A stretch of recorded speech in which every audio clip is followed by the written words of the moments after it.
In spite of what you might think to the contrary, I'm really glad to have you here, Senator Gore, and we're very close up here.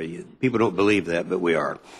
Let me just say this, though. One thing about this hearing is we know your perspective, you know my perspective, and so I'm going to go ahead and make a couple of comments, stay within my timeline, and look forward to your testimony.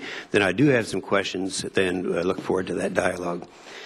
My perspective has been that some of the statements that you have made have inaccuracies and have been misleading. And a lot of the peer-reviewed scientists who've written in Nature magazine, geophysical research letters, science, are radically at odds with your claims. Now, there's not time in 5 minutes to go into all of them. I'll just mention two on the outset that might stimulate some response. First, you've claimed the strong new emerging consensus linking global warming to an increase in hurricane intensity and duration, as the chairman mentioned. Last year, the World Meteorological Organization clearly rejected this assertion, and other scientists agree. Secondly, you said that the East, this is a good one here, this scares everybody. You said that the East Antarctica might melt, and this could raise sea levels by 20 feet, so we're all going to die.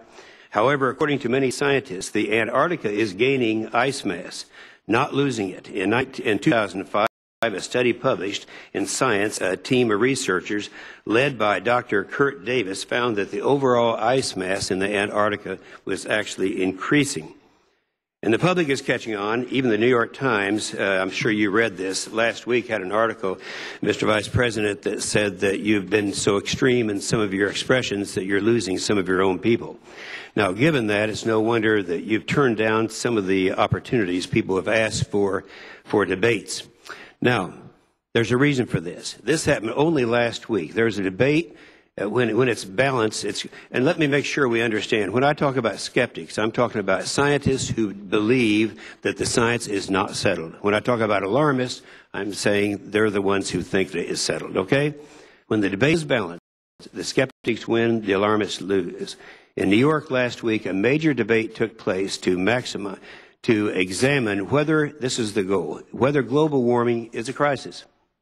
Prior to the debate, the hand-wringers, the alarmists, your guys in the audience, outnumbered those who didn't think it was a crisis by 2 to 1. After the debate, it completely reversed. Now, that shift mirrors a larger one taking place in the scientific community. Claude Allègre is a French geophysicist on both the French and the United States Academy of Sciences.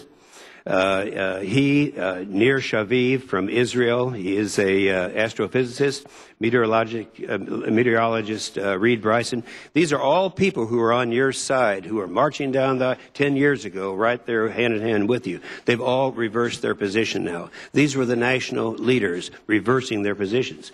Now, lastly, the cost. The cost of global warming is huge. We had a hearing, Mr. Vice President, in this committee where we had many of the companies who came in and were embracing the idea that man-made gases are causing climate change, only to find out that without exception, each one of the 5 companies that was here testifying had to they stood to gain not millions, but in a couple of cases, billions of dollars if we should put reductions on, or a cap and trade policy or reductions on CO2. I was, and of course, the amount of money that would cost is just really astronomical. I can remember in 1993, Mr. Vice President, when I was on the Senate floor when we had this huge tax increase called the Clinton-Gore tax increase of 1993, $32 billion tax increase. I was opposed to it. You guys won, and I lost.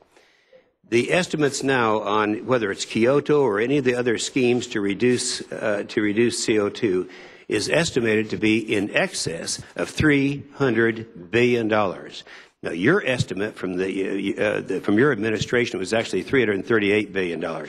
That's 10 times the tax increase of 1993.